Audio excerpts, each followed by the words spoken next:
Today, our family is doing something that even the most frequent travelers have never done before. We're about to fly on the world's only all-business class airline. When you fly on La Compagnie, there is not a single economy or premium economy seat on the plane. Every single one of the 76 seats on this plane is a business class seat. This 8-hour flight from Newark to Milan usually costs about $4,000 to $6,000 round trip. But we paid much, much less. Make sure you stick around to the end of the video to find out exactly how much we paid and how we scored this amazing deal. Okay, let's go check in. Are you excited about flying this brand new airline, or brand new for us? Brand new for us, yeah. This is all business class, so it's new to us. Hopefully it'll be good. It's a French brand. Hope they got good food and good bread and wine. Hold that thought, Serge. Ready to lounge it up, girls? Yeah. This elevator, though. It's really sussy. La Compagnie doesn't have a dedicated lounge at Newark. Instead, passengers can use the Virgin Atlantic Clubhouse. It's a bit small and gloomy inside, but it gets the job done. What are we gonna order? We got the chicken noodle soup, the rat pasta. You mean Rasta pasta? The rat pasta. No, not rat pasta. The rat pasta. There's no self-serve buffet. Instead, you scan a QR code and place your order online. Once the food is ready, they bring it straight to your table. Now, usually when we fly business class, we try not to eat too much so that we can save some room for food on the flight. But trust me, when you fly La Compagnie, eat as much as you can in the lounge. You'll need it. Before we continue, let me tell you a little bit about La Compagnie, because many people have never even heard of this airline.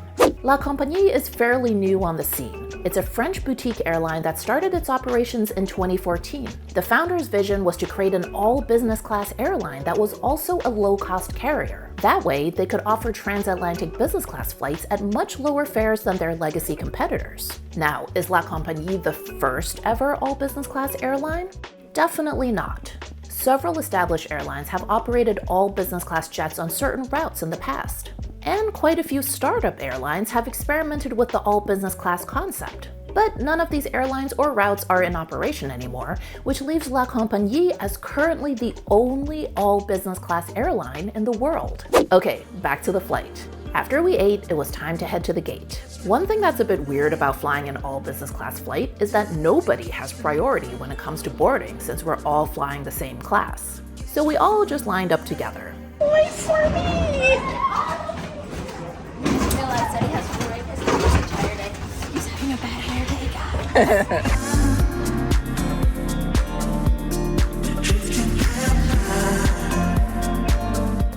We got the exit row, Yes. so a lot of extra leg room. Hi, Mama. She's being a little bit sassy right now. I'm not being sassy. She's already throwing her shoes around. I'm telling her to put them away, and she's refusing.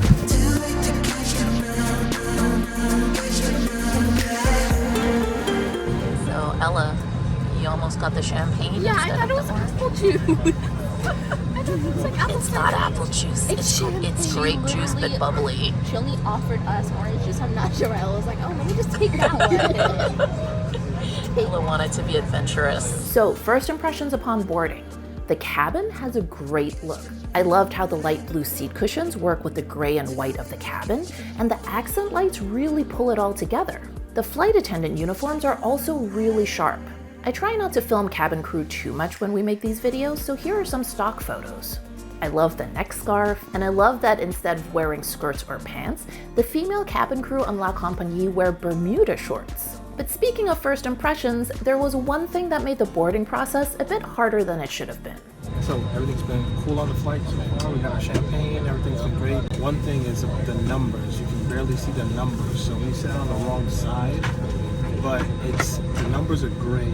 No, the numbers are white and it's gray behind it, so you can barely see it. And a lot of people were struggling with the same issue. They should just make the numbers black or red or something like that, because it was really hard to find that out. One thing that's often tense about flying first or business class is when other passengers are shooting daggers at you as they walk past your business class seat onto their economy seat. On La Compagnie, though, that doesn't happen since everyone on the flight is in business class, so the whole vibe is a lot more friendly and relaxed. Speaking of seats, let's take you on a seat tour. I'm going to use footage we shot on our return flight from Milan since we had better lighting then. Let's talk about the downsides first. One is that the cabin has a 2-2 configuration, which means that only half the seats have direct aisle access. Also, the footwell is narrow, like really narrow. And there's not a lot of privacy other than this small divider which cannot be moved up or down. But other than that, I thought these seats were pretty solid.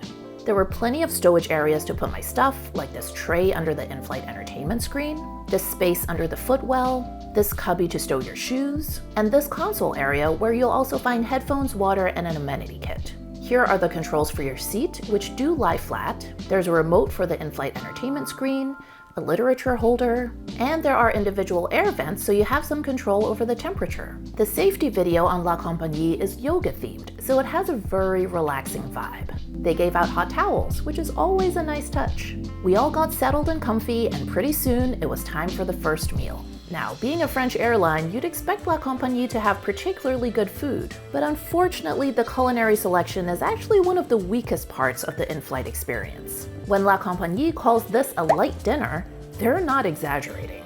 In terms of portion size, our entrees felt more like appetizers than like main dishes. And when you consider that the accompanying soup was cold since it was a gazpacho, let's just say that this was a meal that didn't exactly leave us feeling all warm and fuzzy inside. Okay, let's do a bathroom tour. As you can see, the bathrooms on La Compagnie are nothing to write home about. Not much in the way of amenities apart from this disinfecting cleaner and fragrance spray, and not a lot of decorative flourishes in here, but it was clean enough and that's always what's most important. The amenity kits, on the other hand, are really well done. Overall, I have to say that I just really like La Compagnie's visual branding. The color scheme is gorgeous, and all of their design work has a bit of a quirky overall feel that I find quite endearing. Socks and eye masks in airline amenity kits can often feel generic, but not here. La Compagnie socks have little airplane-shaped grippers on the bottom, and the eye mask has their logo printed all over. The kit includes lip balm and lotion from the French skincare brand Caudalie, along with a toothbrush, toothpaste, earplugs, and this bag to hold your shoes, which is not something you always see. Interestingly enough, we got a far inferior amenity kit on the return flight from Milan. This generic felt pouch was not it.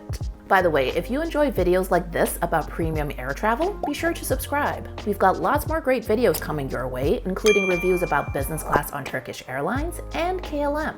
Turn on those notifications so you don't miss any future flight videos. We all slept for a couple of hours, and then it was time for breakfast. This meal was not much better. Serge and I ordered the quiche while the girls had pancakes, and we all found that our food just hadn't been heated all the way through. Another thing I have to complain about is the ridiculously small cups and glasses that this airline uses. I'm not exaggerating when I say that this tiny little cup only held about 3 or 4 sips of coffee. And the glasses are almost shot glass sized, even for water. So if you like to stay hydrated, make sure you bring your own water bottle on this flight. Luckily, the catering on the way back from Milan to Newark was much better. So we're on our way back home from Milan, and the catering service has been way better. They had white linen tablecloth, like things were just so much better. Yeah, flight attendant she's good. So the food is heated all the way through. I know that seems like an obvious thing, but on the way over, everything was just like a little cold. Like, all in all, things are a lot better on the way home. Unfortunately, catering on flights out of New York is almost never as good as the catering on the way back. It was the same way when I flew Singapore business class to Frankfurt. That card up there will take you to our video about that flight. Okay, so how much did we pay for this flight? After taxes and surcharges, it came out to just $1,933.94 per person round trip. No points, no miles, straight cash. So we actually booked these tickets last fall when La Compagnie ran a Black Friday sale. Usually these tickets run anywhere from $4,000 to $6,000 round trip. So if you see a great deal like this, definitely jump on it. Now, another great option for getting to Europe is Singapore Airlines business class. If you want to check out what that was like, click that video right there. Thanks for watching, and we'll see you in the next video.